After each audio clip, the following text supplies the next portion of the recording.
This has been a quite the time. I'm really excited to see what we do for this Christmas cast. What do you think? What's on the schedule for tonight? It's probably going to be a big one. It might be something of note. I hear something. One could describe it as something of note. I hear something. You hear an epic Christmas? I hear... What is that? I hear fear. Do you hear that? What is that? I'm going crazy.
And there you have it.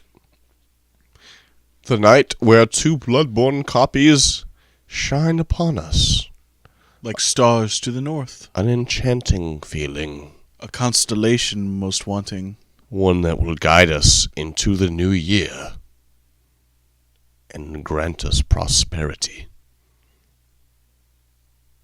It's been quite a year. It's a time of reflection. A time of remorse. A time of strife. A time of rumination. And illumination. Thank you, David Draymond. You're in the news tonight. Devastation. Emancipation. Immaculate. Contraception. What is it? Immaculate? No, it's Immaculate Conception. Immaculate Conception. That's what this is all about.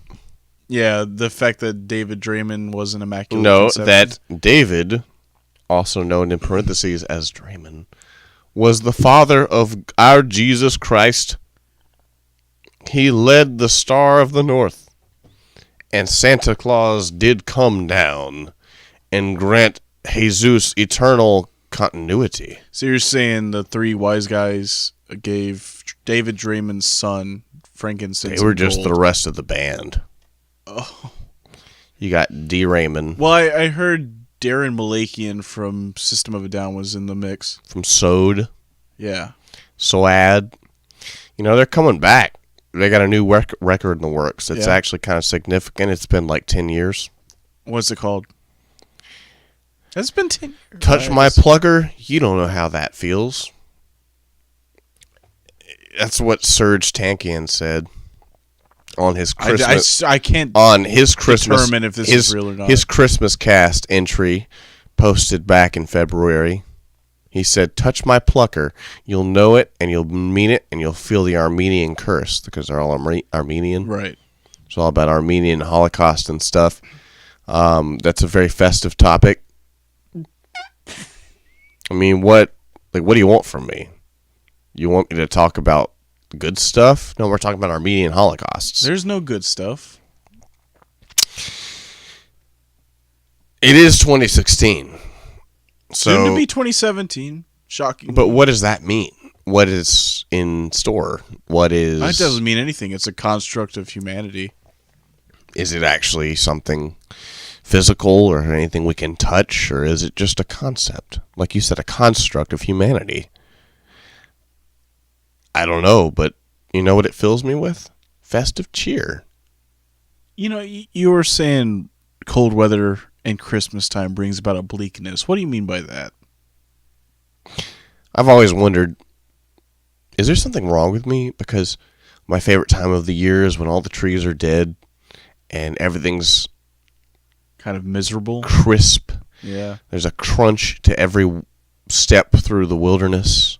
Everything's frosty, bleak. And being outside of kind of a struggle. The sky is gray. The wind is piercing, and it shreds your side. I've always loved it. I wish I could put my finger on what makes the winter and cold weather just like...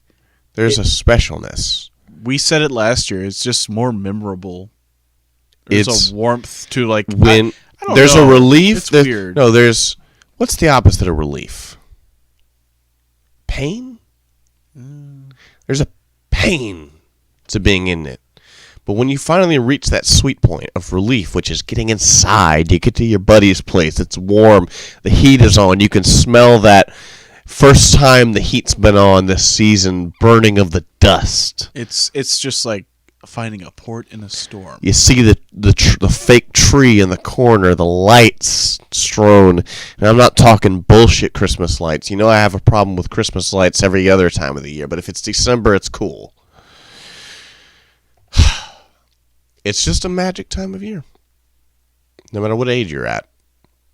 Do you have a lot of family come home for Christmas?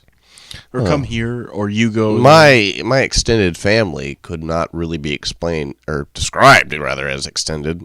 It's pretty small. You know, I talked in the last podcast about Uncle Tommy and the awkward kids. I have to look forward to that on Christmas Day.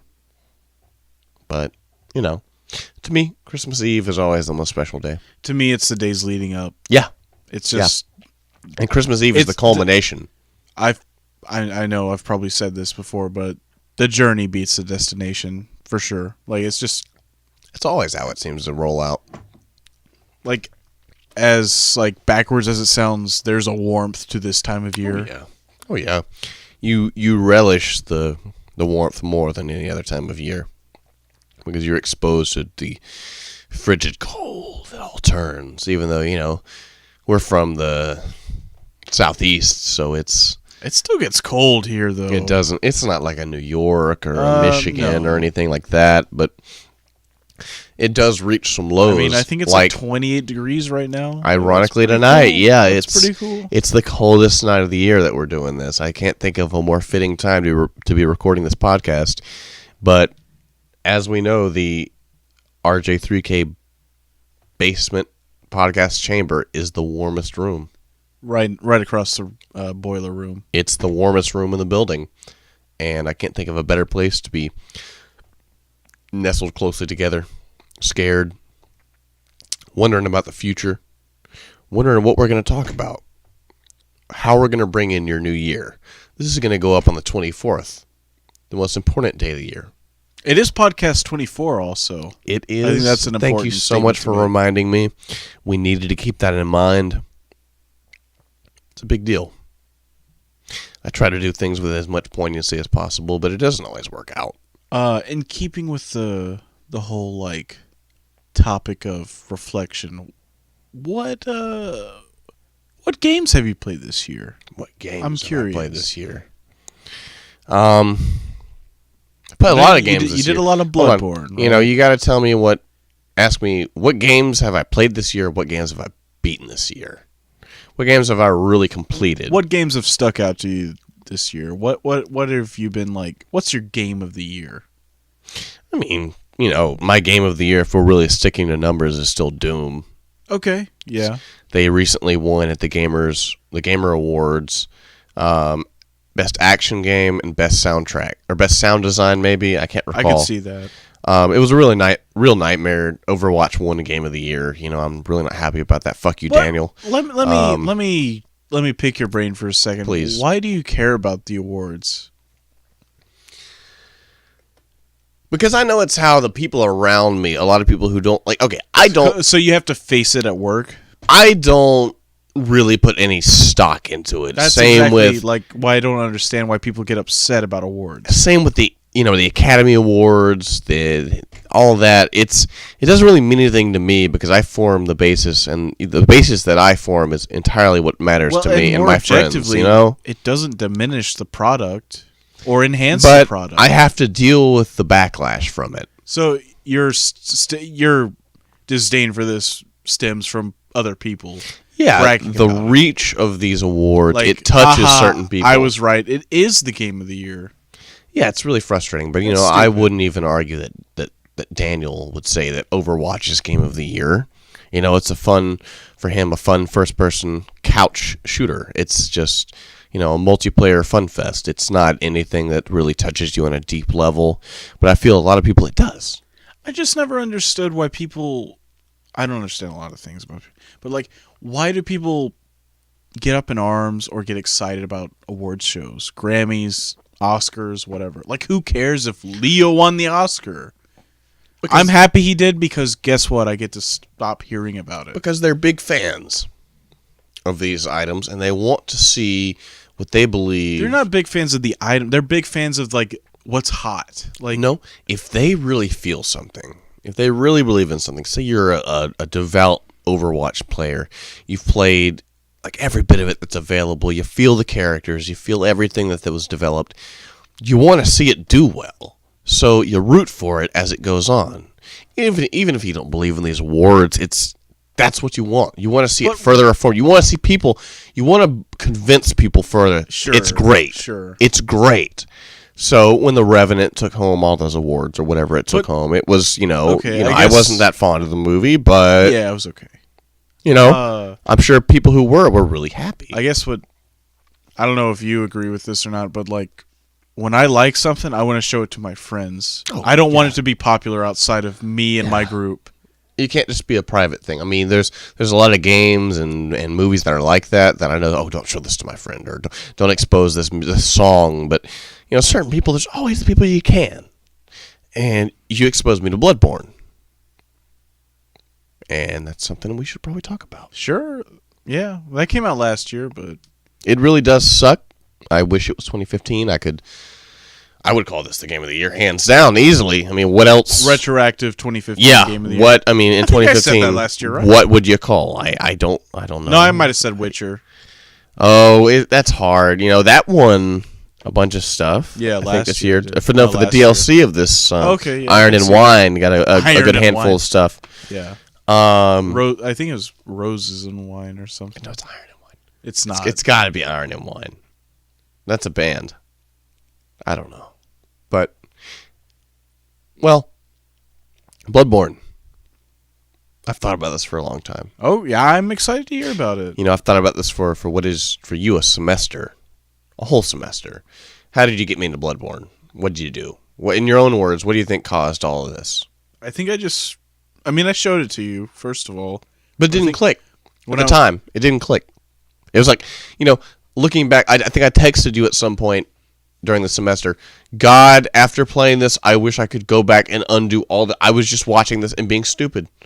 I wish I could have had something valuable to actually say about what was happening. The Souls games are hard to show to someone because they don't get the full extent of the game. It's a personal. They don't see where it goes. Yeah, it is kind of personal. I mean, it's a journey, each of these games, from what I've gathered. And to do it as a social experience, it's not right. That dopamine rush that you get when clearing an area or beating a boss does not translate through YouTube or anything. Unbelievable. To me, I don't know what I thought. I tried to put myself in the shoes of when you were first doing those Let's Plays that we started, the first 4. What was I thinking? I wasn't. I was just, Chris has got a game. I really wish I had been more respectful, but, you didn't let me know of the reverence. I don't even know if you have the same reverence I do for this game. It's almost a worshipful holiness. Like, Bloodborne, it is like a flavor in a genre that I never was exposed to. Exactly. I think that's where it really it hits home for me. It's like it's a shade that there's nothing else like it. I don't know much about like Lovecraft or anything, but I find it's the a good bit idea to know. I find the idea of like cosmic horror so enticing. I think it's so interesting, and Well- like it's a lot of that game is like fear of the unknown or like not being able to comprehend something from like another realm. Because Lovecraft's themes, one of his biggest ones, if you've ever read much of it or researched it, is mankind's inability to comprehend, grasp yeah, either other dimensions or more significant superior beings. yeah. And, that's not something that's touched on a lot in popular media. And I am familiar with a good bit of And I love conceptual Lovecraft stuff like that. Like, that's so interesting to me. The thing about it is, It's like we're never going to face that. Like, I mean, realistically. preemptive as it sounds, yeah. Realistically, we're not going to face that. all of this stuff, when it's dealt with in popular media or when you find an influence of it, it's not handled in a profound way, usually. It's not something that's what the Souls series does builds so well, reverence. because the way they tell the story, like through like cryptic hints and stuff, whereas like something popular would use a lot of exposition probably and spoil it for you. They'll just show you a cutscene that explains everything with full dialogue and everything connects and makes sense in a very logical, modern way. Yeah, it leaves nothing to you. I feel like these games, the Souls series, I don't have a lot of experience with them. I understand one of them intrinsically, but I admire games that don't spoon feed you, because back in the day, that's how games were for the most part. They didn't. I mean, it's there's certain ones that some did. old games like Certain relied ones on that did. you looking at the manual to get further. But, games today, it's really simple for the most part, All your shooters, it's just, you plow through it, and, a lot of your RPGs are the same way. I shouldn't critique Final Fantasy 15, considering I've never played it, but it seems pretty basic to me, a lot of it. And if you compare it to something like Bloodborne or any of the games in the Souls series, it's laughable. Yeah, I agree. It's childlike, because these games, they don't hold your hand, they don't encourage you in any way. In fact, they discourage you pretty frequently, I feel like. And I've always been one to take a challenge, and really, if something challenges me, it enrages me, and it instills a fire in me that I can't stop.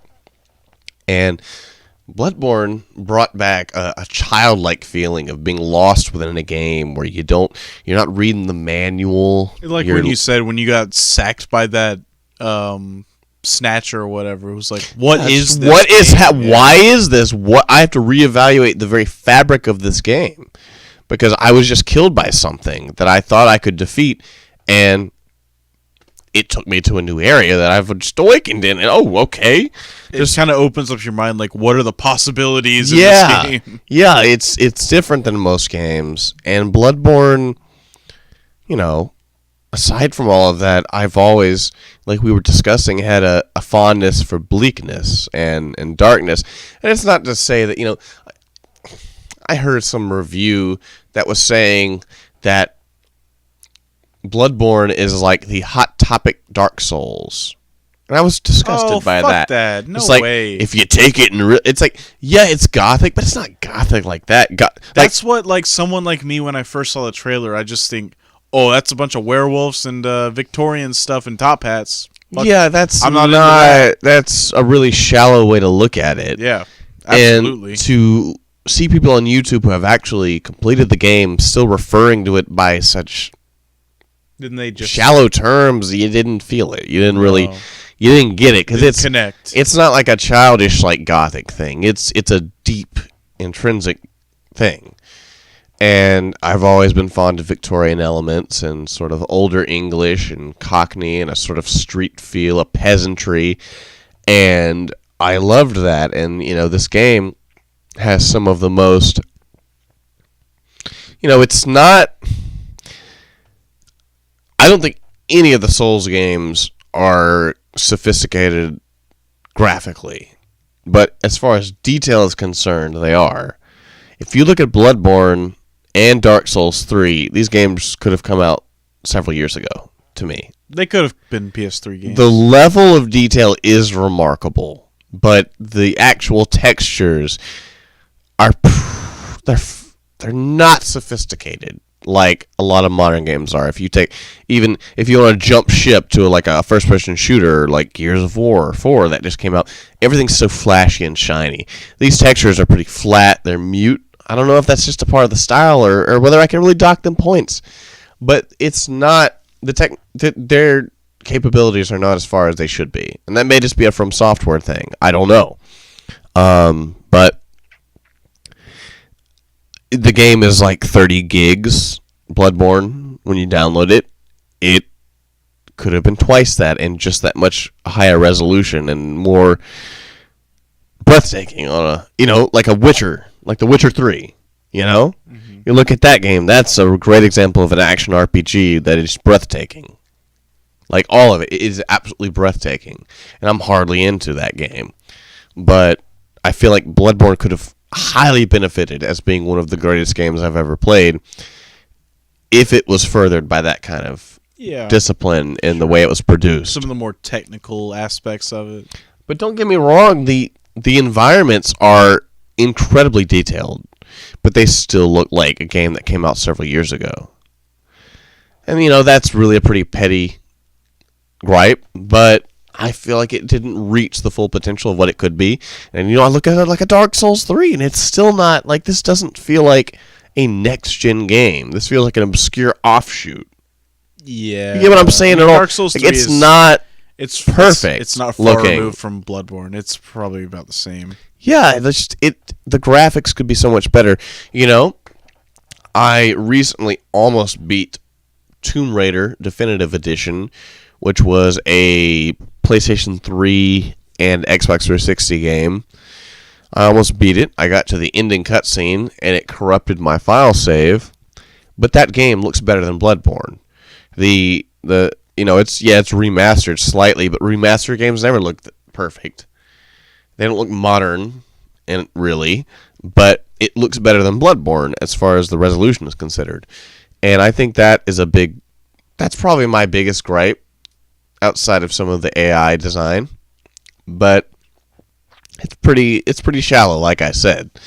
I feel like a game like this with a studio so funded by Sony as they are could really crank out some more vivid, sharp textures. And you even showed to me there's a lot, like, what is it, that statue or whatever floating in the fucking sky, and the game is filled with a lot of like clipping off screen, or the outfits. It's fucking ridiculous. Like, the combinations of the outfits don't make sense. Like, if you have a really high collar and a low hat, it fucking clips through itself, and that's not addressed or fixed in any way. Or there's a lot of bosses where if you do, for example, a visceral attack and you're against a far wall, they'll jerk upward. Did you watch my Orphan of Cause video? Yeah. And that thing literally like jumped up into the air when I was visceral attacking it in a falling animation. There's a lot of stuff like that happens pretty regularly, especially for somebody who's overplayed the game like me. I wanted to talk about that. Like, did you really expect me to do that? To get to 345 hours, basically. And how many have you played? I've played about total, probably about 40 hours, but on that one character, 33. But I've beaten it 3 times. I found it intoxicating. I found it addictive. I did too, but I couldn't stop. Like I said, I can only take so much of the Souls series before I start getting like, I need to take a break. This game fed me in such a way and like made sense to what I like for a game so much that I couldn't stop. And like I said, when I find a challenge, it infuriates me to the point that it inspires me, and I can't stop. So I find challenges like that with other people more so than with a game itself. I just felt like, the developers were saying, fuck you constantly. You can't do this. I didn't feel like that. You can't do this. You're pathetic. You're a casual gamer. You're not going to do this. You know, everybody today just wants to fucking blow shit away in a first-person shooter. You're not going to fucking really get this. We're fucking above you. And so I said, fuck. I'm going to get every fucking trophy in this game imaginable. And I did. In both that and the DLC. And I'm still playing it. There's still stuff to find. There's still layers in the game that I'm slowly dissecting. And I did find it surprising that I got more into it than you did. Just because I don't know. You know, it's like I think I said about Majora's Mask that during a point in my life I lived in that game. It was my everyday, you know, during a summer or something when I didn't hang out with friends, just every day. Like trying to peel apart every layer of that game. So this is like a strange adult version of something like that, where it's so cryptic and there's so much to dissect that I can't stop. And when I get to a stopping point and I realize by either researching online that there's something further I can reach, there's something that's not even trophy related. Oh, I haven't seen that yet. I have to continue. I have to do whatever it takes to get to that. I have to rip every corner of this game apart because I don't want it to be that enigma that it was when I first discovered it. So I've really, really devoted way too much time into it. And to really finish off, you know, my critique of it, it's not much of a game, actually. It's really hard to describe it because I shouldn't say it's not much of a game, but if you know how to run through it, it's really a quick game. If you really know what to do, you can get through this game in no time at all. Well, the core of the game never changes. It's you dodging enemies and then swinging. You can run through everything. And well, that too. Essentially, like I've discovered in New Game Plus cycles, you can just run through everything, go to the boss, beat every boss in 2 hours, and it's over. You know? Obviously, there's leveling between that when you're playing it in the base mode, but I don't know. I've felt like the game's more hollow as I've gone on. But that doesn't detract from it, really, because I still have all those memories of the discovery of it and the little quirks. And I don't know. I talked about it with you. You know, that's Please. interesting. That's how I felt about Fallout 3 when I first played that. And that was back in 2008. It's just it was such a big open world. And it was like this post-apocalyptic thing that I had never seen before. Yeah. And it was so interesting that you could just peel back You hadn't layers played any Fallout over. games previous. No. And even if I had, Fallout 2 came out in like 98 or something. My so God. like, it's basically a different game altogether. Yeah. I can believe it. But you could just keep like continually peeling back the layers, fighting new things like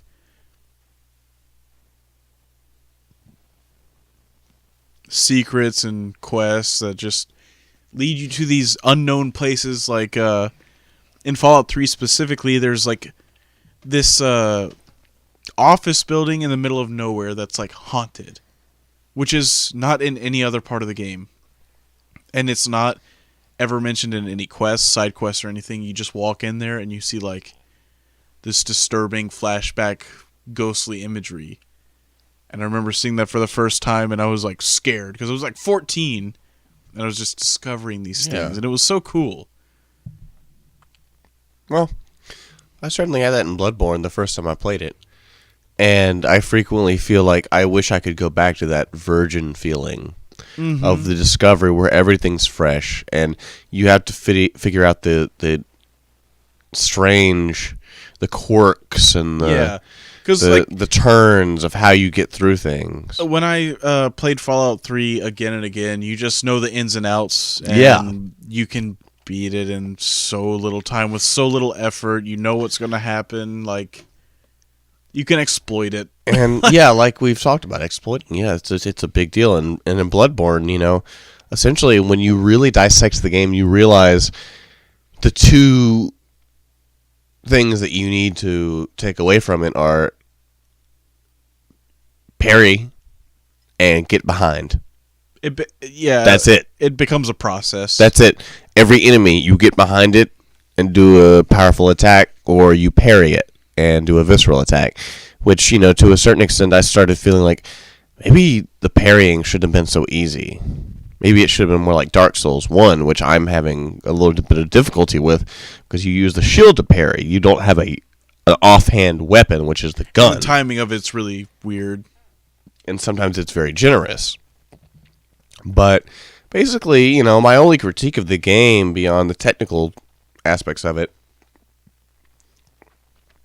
are the enemies. The boss. I actually think the non-boss NPCs are very superior to the bosses, because the bosses fall into a very distinct set of categories, whereas the NPCs have a great variety and an unusual set of attacks and defenses.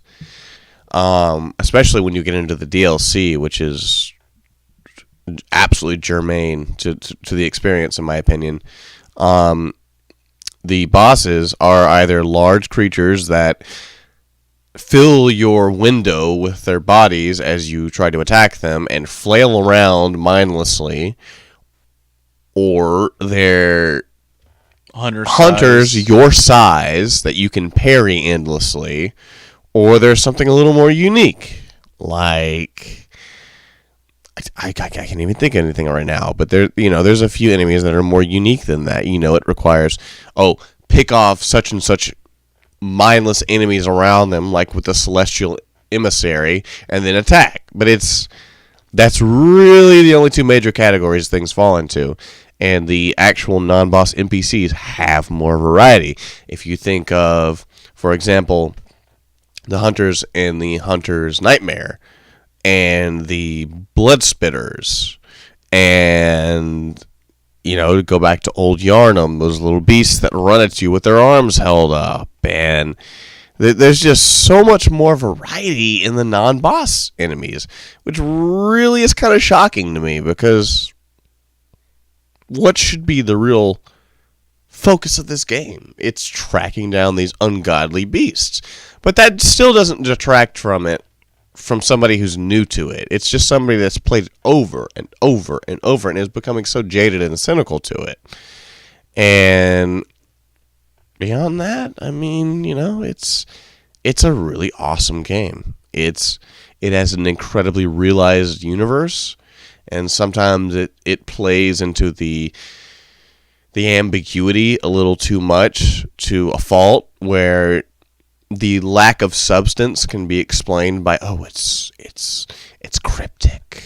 It's mysterious. It's just so you have to just fill it in with your own gaps. But that's not actually anything a lot of the time. And there's some contradictions in the story sometimes, and it's seriously, like I kept saying, if I could turn back time, 2015 game of the year. Sure. Like I said, it's incredible, and it is probably the game I have devoted the most time to since I was a kid. I'm 24 years old now, and I have not played a game like this intensely. So, what do you think the game you've played the most is, time-wise? RuneScape. Besides RuneScape, let's throw that out the window. Bloodborne. Wow, okay. RuneScape I played for a total of about, I believe it was 184 days altogether, over a span of about 8 years. Wow. Starting from 2004. Yeah. It was a real problem. Not to mention that was over the course of several accounts, and this is just the one I'm referencing. MMORPGs are fucking terrifying. I've never played one. Probably won't play one. Ever get into it, because it will destroy you. They're designed to be addictive and to keep you coming back over and over and over. It's just the same that RuneScape has had to be the one for me. Way back. I try to encourage you guys to realize. I think I started it in sixth grade. Yeah, and played until when? After I fucking graduated high school, basically. On and off. I stress that. It could have been Much more time. But sorry, Sure. you. I think the game I've played most is Red Dead Redemption. Really? So I was really into the multiplayer. Is there that much to do? Multiplayer. I've got a lot of Halo 5 multiplayer time. I shudder to look at it. I think I've played, like, in Red Dead probably about 12 or 13 days. My God, that's pretty incredible. I think single player probably like 50 hours total. I've played it 3 times, but Yeah. But I sunk a lot of time into multiplayer. That's a game I really need to finish. You missed the multiplayer. The multiplayer was incredible. I'm at basically the end of it. So I don't know I don't have any excuse. But, you know, I want to segue a little bit. What an incredible game to come out in 2010. Really?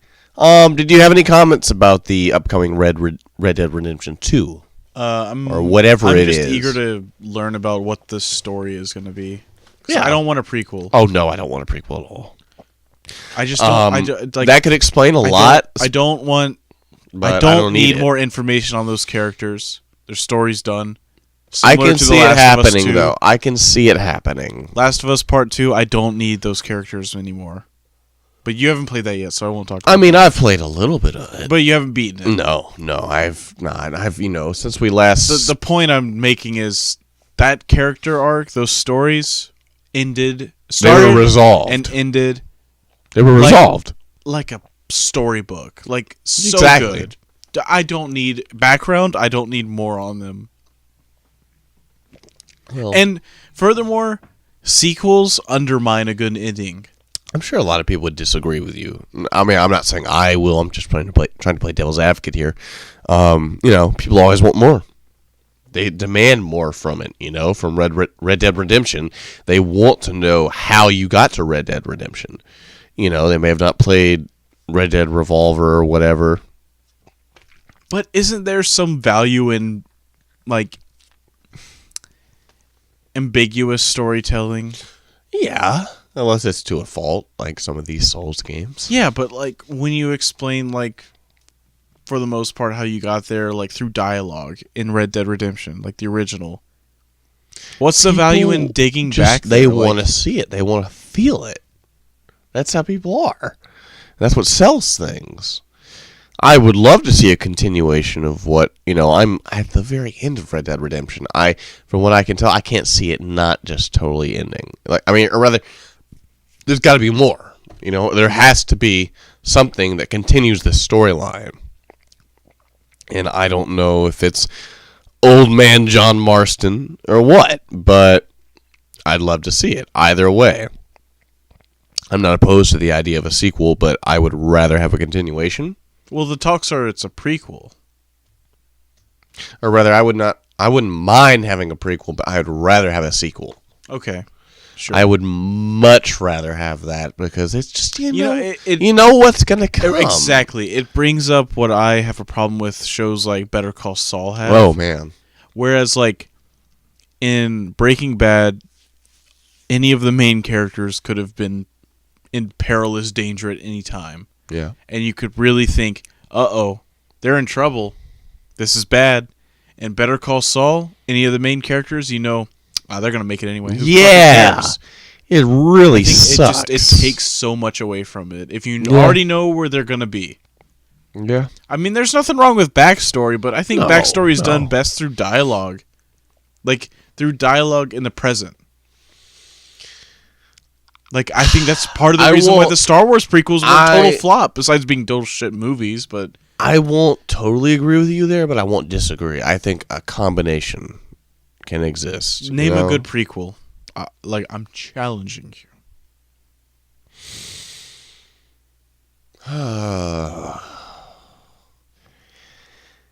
Maybe Rogue One will be good. But that's a little bit different. It's a spin-off. It's a spin-off because... It's a spin-off prequel in a way. The idea of, like, a team stealing the Death Star plans was, like, not mentioned really much. No, it is hard to mention a good prequel, though. I mean, they're going to get the plans, right? Yeah. But, like, the characters you don't know. That's the difference. I don't know. I can't think of a good prequel, really. That's just kind of how, that's the nature of it. That is the nature of it. But, I mean, maybe Red Dead Redemption 2, which frustrates me as a title. That's a terrible title. I thought it should be something, Red Dead Retribution. Yeah, something the RRR. Keep the RRR going. Yeah, we're on the same page here. I don't know. But, speaking of sequels that didn't, or prequels, whatever, continuations that didn't necessarily need to happen, I beat Gears of War 4 a while back. A new trilogy. Yeah. In the Halo vein. For better or worse, just like Halo. It's good. It's the same fucking thing. It's a Gears of War game. It's a brighter, less self-serious Gears of War game that toes some lines that aren't as infuriating. The dialogue still has some unpleasant skin-crawling moments, but it's somehow more regulated. Well, does it ever get to the point of Mad World being played as a character drives a truck? No, it's much more...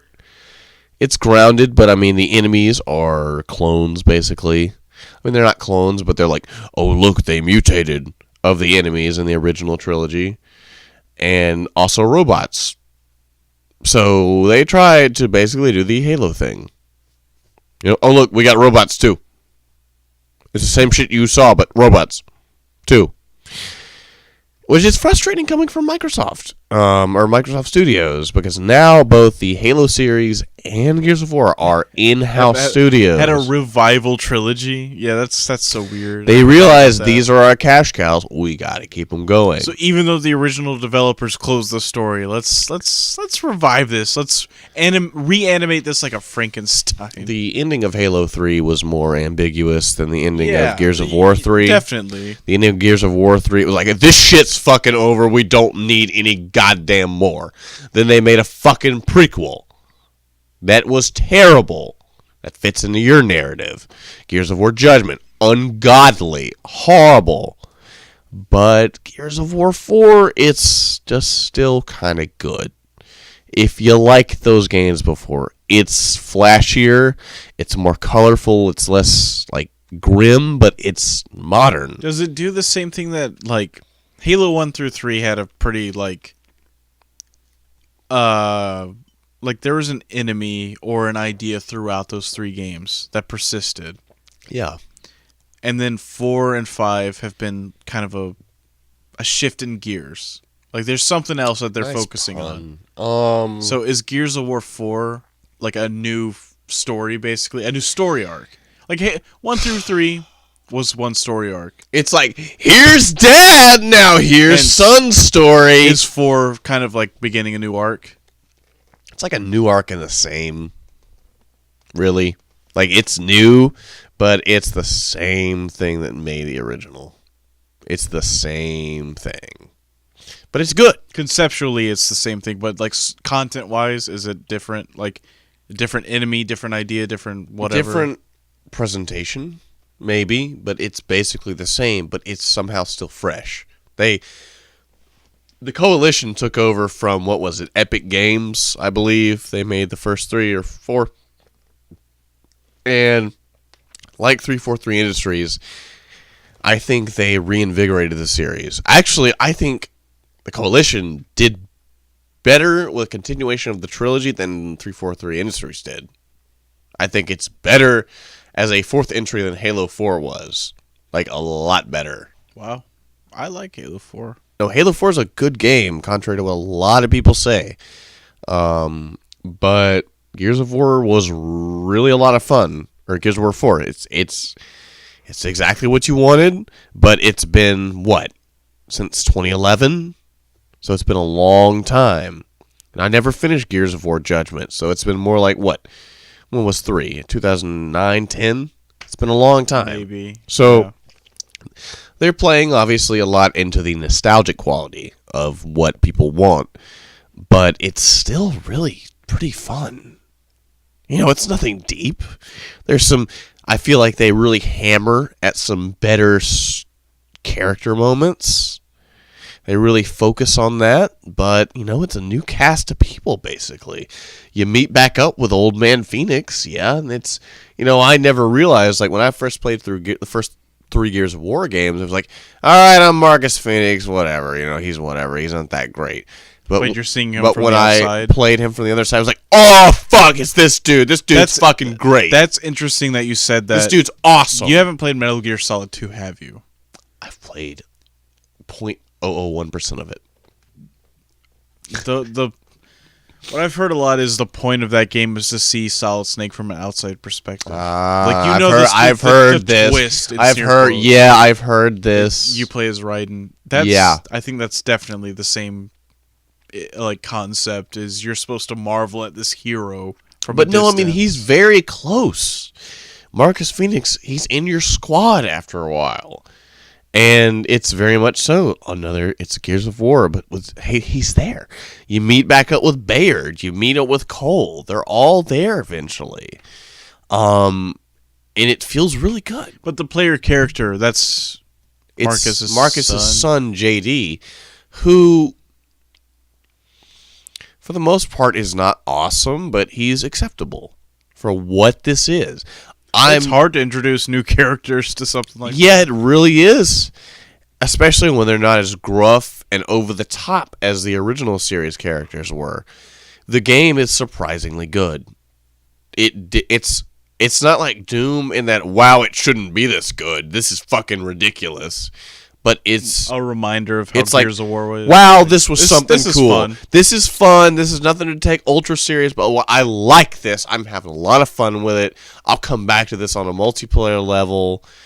It's something to keep Xbox going because Xbox is struggling and they continue to struggle compared to Sony. And I was happy to have it. I don't know. You and I have a lot of differing opinions about Gears of War, but I was happy to have it, and it was a satisfying experience. I don't regret paying full price for it. The updates are free, just like Halo 5. All of them are free. They're, it's the same thing with Halo 5. You get enough points, you can earn it, or you can pay for it. It's a fair model in this day and age. So, I don't know. I like it. It's a good game. Oh, good. If you like Xbox games, fucking plug. If you got an Xbox, yeah, why don't you have this? Yeah, fucking buy it. Like this is one of the 2 franchises that you get an Xbox for. People say that about Sony and Uncharted, but I'm going to disagree. I don't know. Even if it is kind of like the flagship product of Sony right now, I would not say that. What is then? Not that. Come on, give me give me something. Last of Us. I think The Last of Us was something that really represented one of the reasons I got the console. Bloodborne is one of those obscure offshoots. Yeah. That's a niche game, but I still thought, I don't know. I think there's a certain, like I've explained to you, there's a certain game you should play on an Xbox, and a certain game you should play on a PlayStation. When I see people playing Dark Souls on an Xbox, it's like, oh, fuck you. What are you fucking doing? I think we've said Xbox always seems like the action. It's console. Like the blockbuster 80s movie console. Whereas the PlayStation 4 or PlayStation is in general. Sophistication aspect to it or something. I don't know. I want to say that, but more heady. Perhaps. I don't want to say sophisticated, because the Xbox has some sophisticated titles. But I don't know. I definitely think the more complicated games, the less casual games are for the PlayStation. And this is something I really wanted to touch on, because you always told me, oh, PlayStation, obviously. Go with a PlayStation. Why would you get an Xbox? Having owned a PlayStation 3, an Xbox 360, actually, no, a Xbox original, a PlayStation 2, an Xbox 360, a PlayStation 3, an Xbox One, and a PlayStation 4, I'm still right down the middle. Really? Right down the middle. I've had all those too, except for the Xbox One. I am right down the middle. I think the PlayStation has better social components and overall runs more smoothly. That's the opposite of what people would have said for the 360 and PS3. That's interesting. I think the Xbox has more personality, but is clunky and quirky, and has a lot of problems. And advertisements on the home screen of the Xbox are Yeah, unbearable. but that eventually came to the 360. It's, I don't know. I'm not going to dock them points for that because I think it's an adequate business model. It's surviving in the business world. I think the Xbox has a higher degree of customization that's more sophisticated, but like I said, I think the PlayStation understands the social component to a simplified level that's just better, and the Xbox doesn't get it. You think maybe they understand that not your friends on Facebook don't need to see your trophies that you earned? Not even that. I mean, that's equal across both platforms. But for example, on the Xbox One, and this is something that differs from the Xbox 360, if you want to add a friend, you add them. That doesn't mean they're going to see you. Oh, weird. It's like following on Twitter. You both have to add each other. That's weird. So you'll see them online, but that doesn't mean they're still you. They don't get a request? Yeah. Whereas on the 360, you have to send a request. That's stupid. That's idiotic. So anybody, maybe someone can argue, oh, I could never add giant bombing on Xbox One. So, wow, oh, look, I can just follow, I can see whatever they're showing up on my friends list. Then have a follow option. Yeah. Or something. Or subscribe. I don't get that. The 360 was different. You could literally send a request. And both people, it was a mutual agreement. That seems to be kind of the universally accepted method. It's like Facebook. Facebook is the most simple thing. Of connecting on social networks. It is a mutual. That seems really stupid. It's a mutual agreement. Always. So except for Twitter. Yeah, But Twitter is different. Even Twitter, you can request, I think, right? If they have their account set to private. Yeah. So I don't know. That's one of the big problems. Xbox One's overall social experience is just not as satisfying. You don't have like a display real name setting. You can't upload your own image from the app. That's the kicker. It's all, although you can change your gamer tag. On PlayStation, you cannot. There have been mumblings about that. Yeah, I hear about that all the time. Fuck it, I don't care anymore. Okay. I don't think satisfied. It's that big of a deal. I'm satisfied. The people I want to see me, they see my real name. That's the degree of customization I want. You can't do that on Xbox One. You got the name, the gamer tag. That's it. It might display in your home screen. You see your real name, but you're not going to see that on your friends list. So, I don't know. I get the PlayStation 4 seems slicker, faster, more sophisticated. There's less problems, but I still think the Xbox One has more character. Okay. It's odd. It's weird. It's like the Maverick. It does shit. Like, every time I've stuffed a disc into my PlayStation 4, it's immediately read it. But on my Xbox One, sometimes I shove a disc in and it will not read it. You just never know. And I hit... It's a Maverick. I hit launch app. And it's, please insert disc. I know the disc's in there. I fucking know it's in there. This is a point for the Xbox. Like, I know. It's just a Maverick. No, it does what it wants. It has more... There's more of a... This is sticking in my head. Whether it be negative or positive, I can't get it out of my head. This thing has more personality, whether it's a fucked up thing or a positive thing. And I don't know. It's just more of an experience than PlayStation. PlayStation's like a slick, awesome, sterile cell. Whereas Xbox is like a gritty, you got fucking like algae on it. It's like, holy shit, what is this fucking thing? I don't know. That's just my opinion. A theory I have, I posted it on Twitter, is whatever you become accustomed to first, that's your favorite. I tend to agree with that. But I am completely down the middle. I think both have pros and cons, and the ways that they run, I think it's completely equal.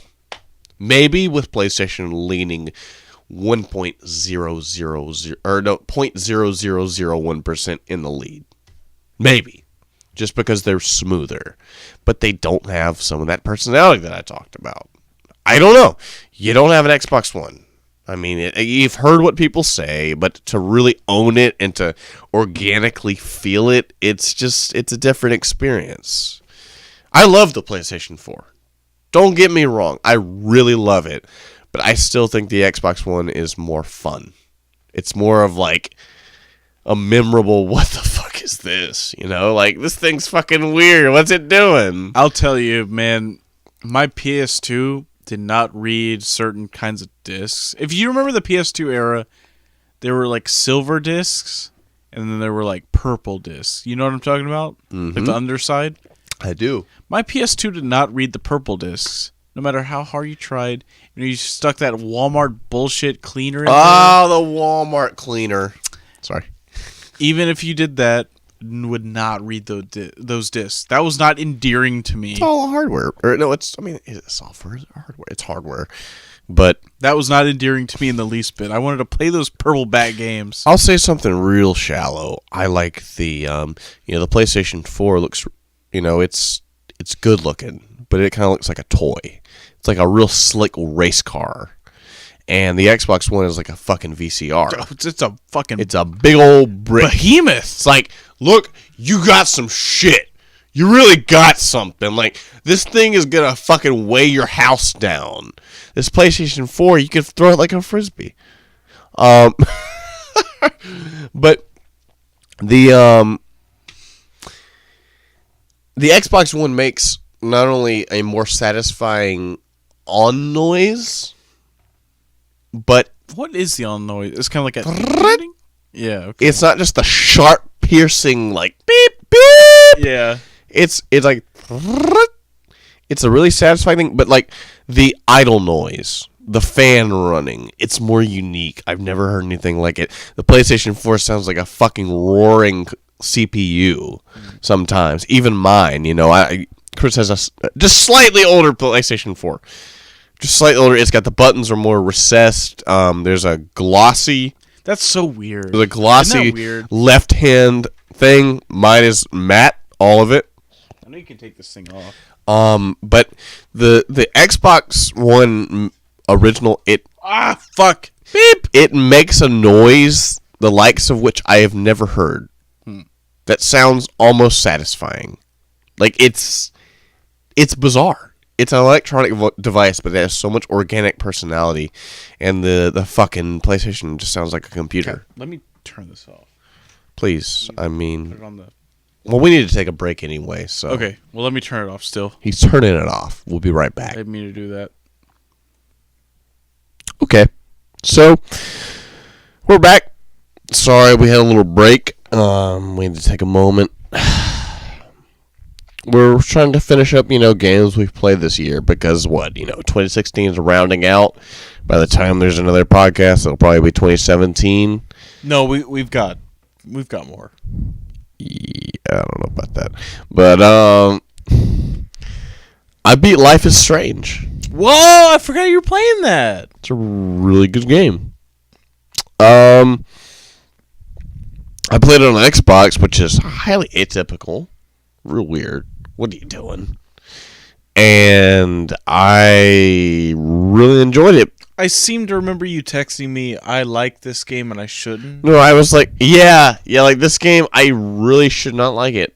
But it's awesome because it's super... That was on a lot of Game of the Year lists. It's super duper teen angsty and like... I still have room for that. But it handles it in such a way that it's like, wow, this is so good. This is like really good. I don't know. It's decision based, and there's various possible outcomes based off how you do it. What's the gameplay? Is it kind of Telltale style? Telltale, yeah. Okay. There's no degree of combat really. It's all decision and like okay. like it's all like a vaguely interactive cutscene, but it's just really good. And you can reverse time and live action kind of feeling moments.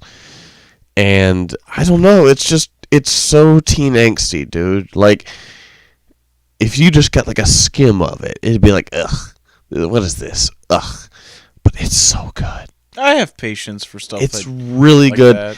It's probably one of the best stories I have played in a video game. Have you played the entirety of it, or just a season, or how does played it work? all of it. They released it in 5 episodes. Okay, that's originally, but I just went ahead and downloaded the complete collection after the first episode I downloaded, and it is, it's angsty and it's it's like edgy, and it's a lot of like butterfly effect kind of stuff. Like you do this, this happens. You do this, this happens. But really good. Like the dialogue's kind of upsetting at times. It's still really awesome. Like a game I would highly, highly suggest to any type of gamer. Like, just anybody who's a fan of storytelling, really good.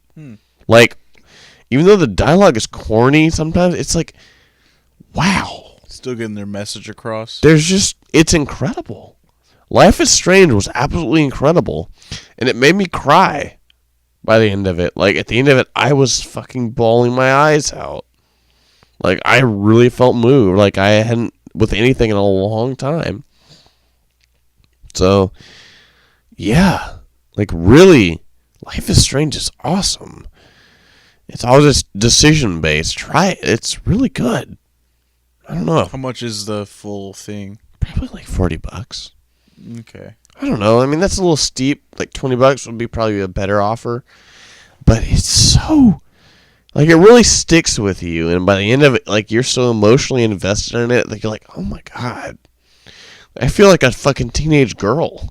Like I want to fucking break down and cry here. Like, this is really messed up. I don't know. I really liked it. And it really made me happy by the end of it. In a kind of fucked up way. You know, there's multiple outcomes you can choose. It's a lot of moral dilemma, and as soon as you think you know what the game is, it's like, whoa, hold on now, that's fucking weird, like crazy shit. Like, as soon as you think you know what it is, it's like, whoa, crazy. Anything like that you've played? I haven't played a lot of games this year. I think it's been a weak year for movies and games. I don't know if you feel that way. I haven't seen, like, a movie except for Don't Breathe. Like I said, last movie I saw was Star Wars. I saw Don't Breathe. Exactly a year ago. How was that? It's fun. It's a fun thriller. That's it. You know, you see it once, that's great, throw it away. Yeah. Like, alright, that was really cool. I'll probably stick in my memory, but bye. My game of the year so far, it's got like 20 days left in the year. Or not. Yeah, what's going to come out? You going to buy Last Guardian? I'd like to play that. Yeah, that's going to be your game of the year? Hitman. Really? It's been great. It's been so much fun. Hitman seems more like an experiment. To me. Seems like a really, like... I played the first episode. Oh, did you? Yeah. I played on Xbox before I got the PlayStation 4. The Paris one? Yeah. The fashion show one. Yeah. Yeah, it's stupid. But it's good. Amazing. It's stupid good. When you start to learn how to play that game, woo! No, I really like it. Through the roof. And it's stupid. It's so unbelievably stupid. Like, it's like a dumb action movie that you can interact with in a lot of ways. It's like, wow, what is this stupid fucking shit from the 90s that's left over? All right, I'll fucking get in on this. It's been really fun to play that game as it's coming out. And like, yeah, to see the development cycle. Yeah, it really feels like it's not that much. I haven't played the Hokkaido map yet. Oh, man, I haven't played any of that stuff. But I'm looking forward to it. It's really good. I heard Season 2 was going to be like the same format. Yeah. And they're just going to add on to the base game. That's awesome. I'd be cool with that. Yeah. I like the idea of like a game as a platform. Yeah. To really see the development cycle. Like, I think that's neat. Because I think the way the future of game development is to be interactive. How so? You release... Like, demos have been that way for some time now.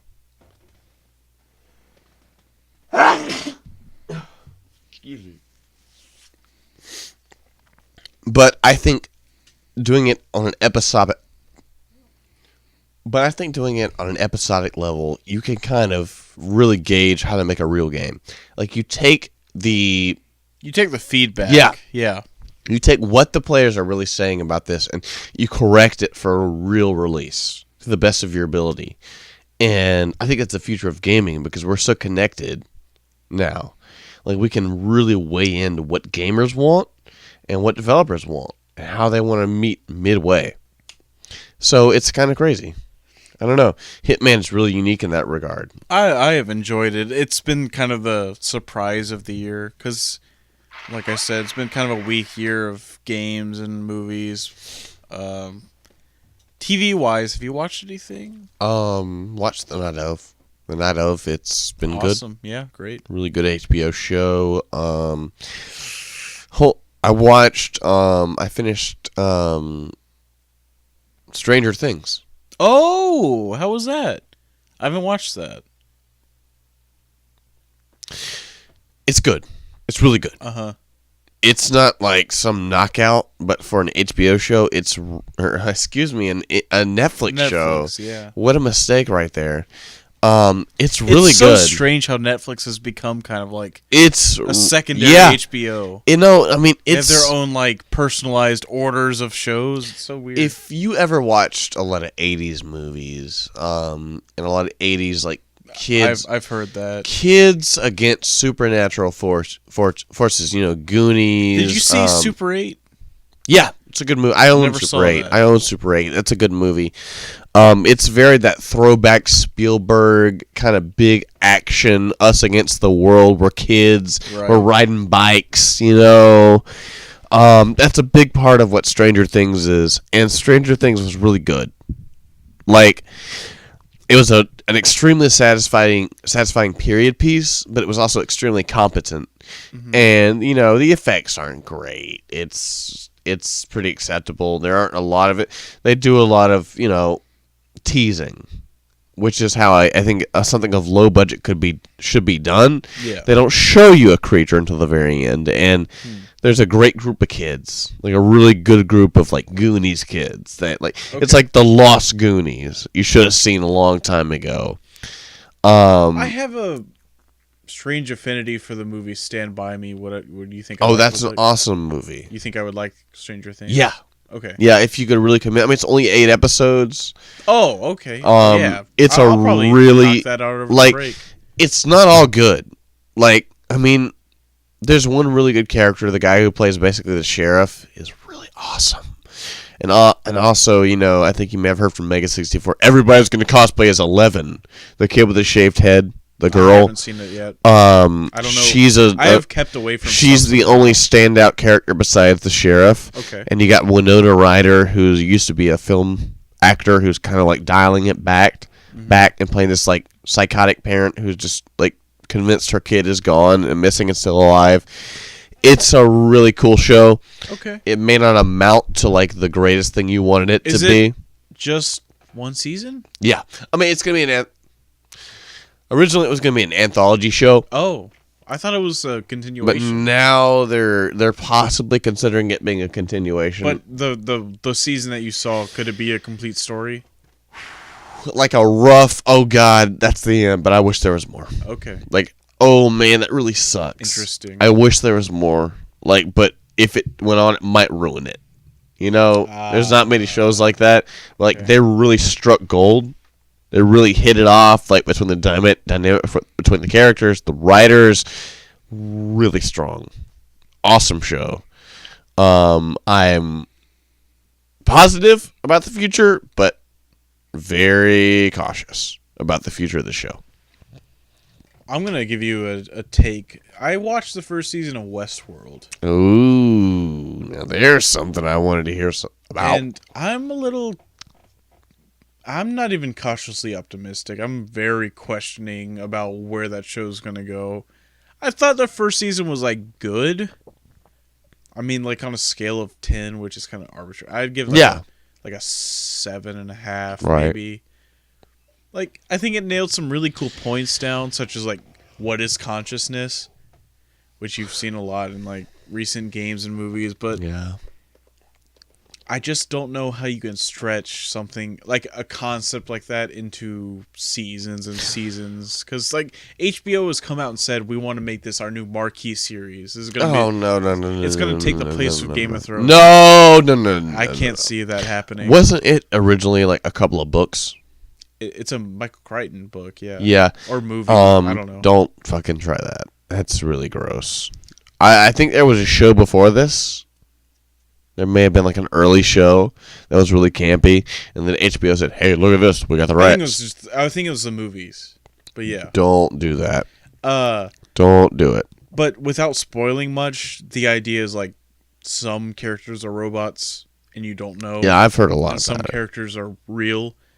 So, to a point, unless they really surprise me, how can you keep going for multiple seasons? And the biggest twist is going to be, oh, that's a robot.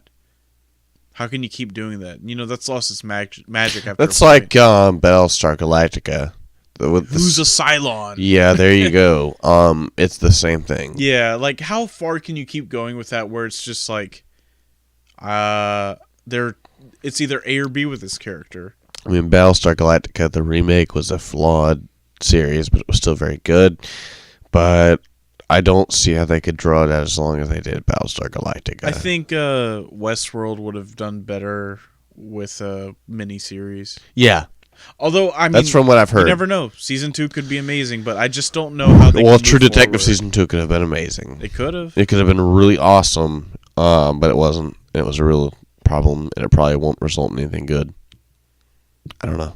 Yeah, I'm trying to play devil's advocate here. Yeah, I don't know. This has not also, been Anthony Hopkins in a HBO Yeah. series. That's crazy. He was good too. You know, people are, a lot of these actors used to be, I'm a film actor. I can never be a television actor. That line has been so blurred in the past few years. Recently. It is really like people there's not a stigma as much as there used to be about television.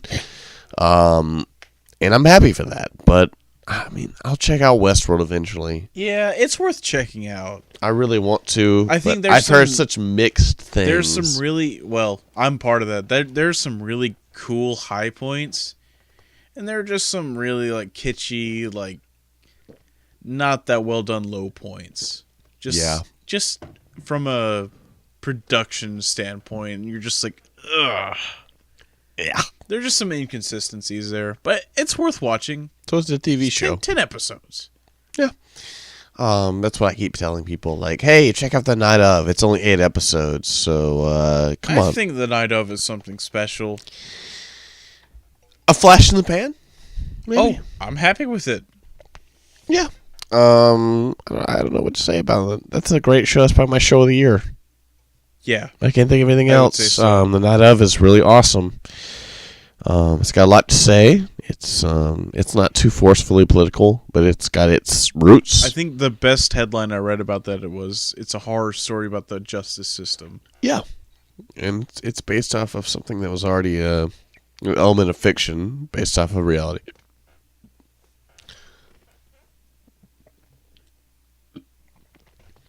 Yeah, and it's based off of something that was already an element of fiction, based off of reality, a BBC show back in the day, I believe. Right. Very interesting for HBO to try to adapt that. Very interesting. You don't always know what HBO is going to go for, because HBO is one of the most, I think between HBO and Netflix, they're some of the most unpredictable television producers possible. Like, it's really strange. But yeah, I mean, check it out. It's a really good show, Don't go into it expecting some fun. No, it is. It's a pretty that first episode when I depressing watched show. that, I felt like I held my breath for the last 45 minutes. Yeah. It was just But it's just like it reaches a sudden peak and then kind of teeters out. But it's still so good. And who's the guy that plays the guy representing him? John Turturro. Yeah. So good. He's a great actor. It's a masterclass. It's a fucking masterclass of a performance. Like the thing he's been waiting for his whole life, I feel like. Really awesome. There's some really good character development in there too. Yeah, and the way it ended, Awesome I wasn't blown away by the way it ended, but I was like, that's good. Yeah. That's real good. Good. Okay, thanks. Awesome ending. I didn't have any grievances about the ending. No. I was just like, I think when it ended, I was like, I'm going to miss this. Yeah, I wanted this to be something big But it's like, this is exactly what it needed to be. It ended the same way I wanted it to. It's a great show. Just great.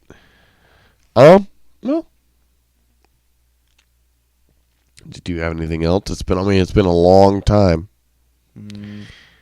But I'm excited. I think if I want to get into something or not.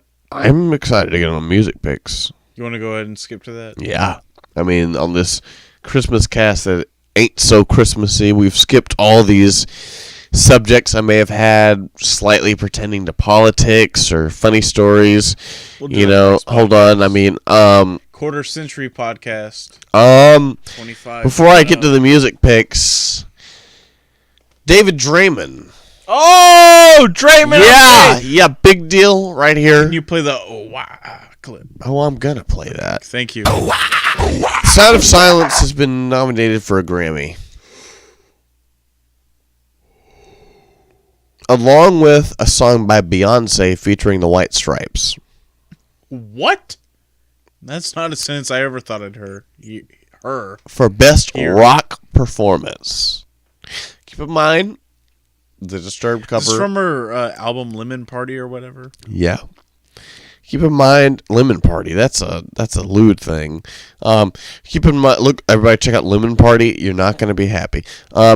It's Lemonade by Beyonce. I think she had a song with Jack White on the album, and is he just shredding? Essentially, what he does. So he says a bunch of things like and loose pentatonic blues riffs. Yeah. It is not something. A lot of people are very up in arms about how, this isn't rock. Like, how are you nominating a Beyonce song for a rock category? Like, Disturbed's right over here. Well, they're covering. You can't. They're covering a folk rock song. What song? Sound of Silence. Oh, Disturbed. So, yeah, it's a real ugly situation. I'm going to go ahead and throw this out there. If you're really upset about the semantics of the Grammys, then you got something. I was very happy. The previous year, Ghost won a Grammy for their song Cerise, which Ghost is a really great pop metal band. Like a really great band. And I was horrified to see them. I was amazed to see them winning. Because it's like with the Grammys, you don't choose like a real kind of metal-y act. You choose like the pop metal act. And Ghost. Oh, all right. But yeah, this hasn't been the most Christmassy podcast. We haven't really injected anything super funny, but we got to get into our music picks. Oh, my favorite part. We did not do it in the last one. We had our music hates, so to speak. And in this one, that took a lot out of me. It was most of the podcast. It's to the point where like the last 3 or 4 songs we picked, I just didn't know what to say. Yeah, we ran out of words, and maybe we just should have used emojis. Yeah, we might have needed to use that. It might have expressed ourselves pretty much better. Because God knows I can't do it. No, I can't formulate enough expressive thoughts. But maybe tonight I will.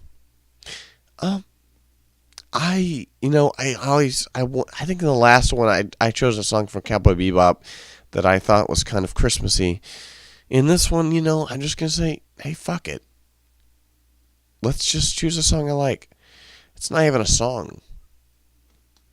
It's an instrumental, which you yourself are victim to having chosen. You chose a Beach Boys instrumental. What was it? To keep the playing field a little even, Yeah.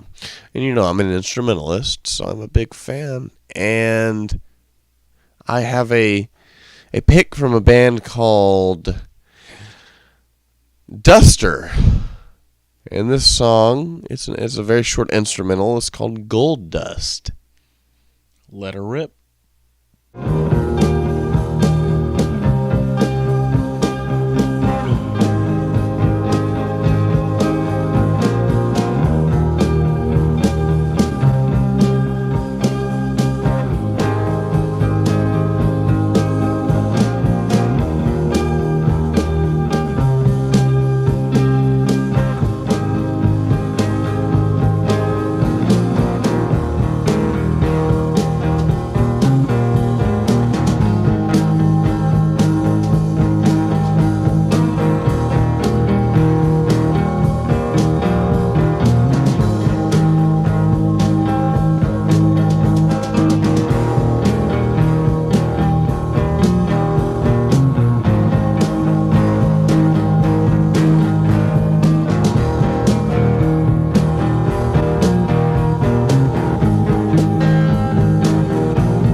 There's me pick. What you do? What you got, Chris? What made you pick that? I'm just curious. It's warm. It's relaxed. Okay. It's something you kick back in your chair to. It's something I want a longboard to, that's for sure. Might want a longboard, maybe, you know. Just kick it. See it with your girl. Put your hand over her shoulder. Be like, hey, babe. Listen up. We good. Babe. We good right here. You want to know what happens up on Monty Point Shore? I bet I can show you. You get a nasty experience. But you might like it. What's your pick, Crip?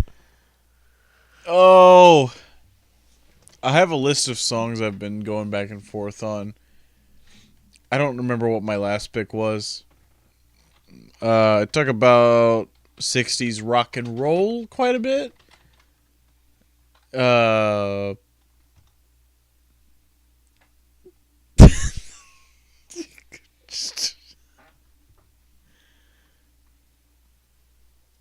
I don't know if I can look at that.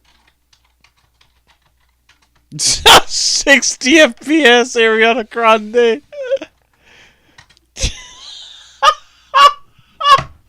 What does that mean? I don't know. What do you want from me? My pick of the week, pick of the year, Pick of the decade. pick of the pod. Pick of the pod. Tyrone Davis. Can I change my mind? I sit around my room and weep. But you're the girl. She fooled me this time. She acted like I was the last thing on her mind. I would like to start all over again. Baby, can I change my mind? I just wanna change my mind. Baby, let me change my mind. As I took those steps toward that open door, knowing all the time, oh Lord, I just didn't wanna go. That's a real Christmassy one. Yeah, I know. A real ruckus up jaw slap, a hitting me down on the celebration clap. I like that. It's full of snaz. It's full of jazz. It's sloppy. It's mean. It's green. It's full of a nasty celebratory spirit that I need on Christmas Day. You got that?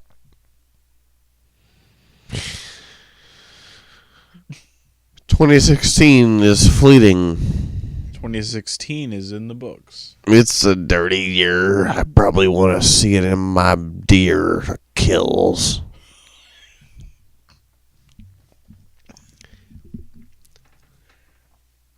"2016 is a shitty year. All kinds of bad stuff happened. I put it in my rear view mirror, and I say, ho, ho, ho, get you a gift.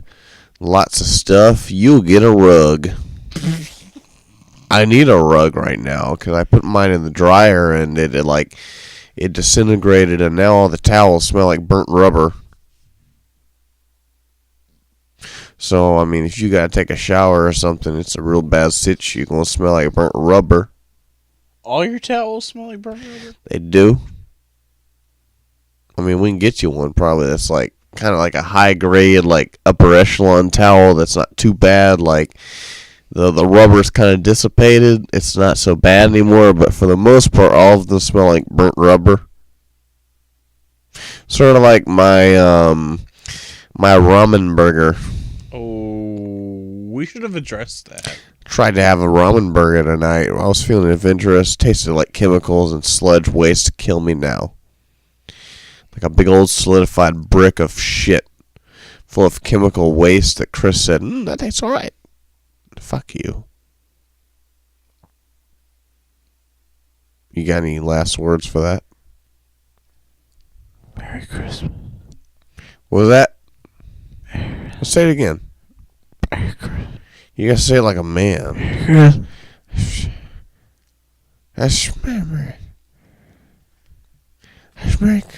we bring it out with a bit bright twilights? Merry Christmas. Merry Christmas. Merry Christmas. Merry Christmas. Merry Christmas. Merry Christmas! Oh!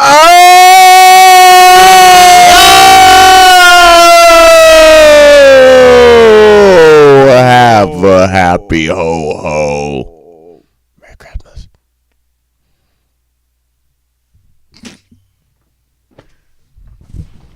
How does it ever turn into that? It always comes to that. Yo, I'm calling out of work today. Okay. What do you think of that? That's fine. You know, it's easy for you to say.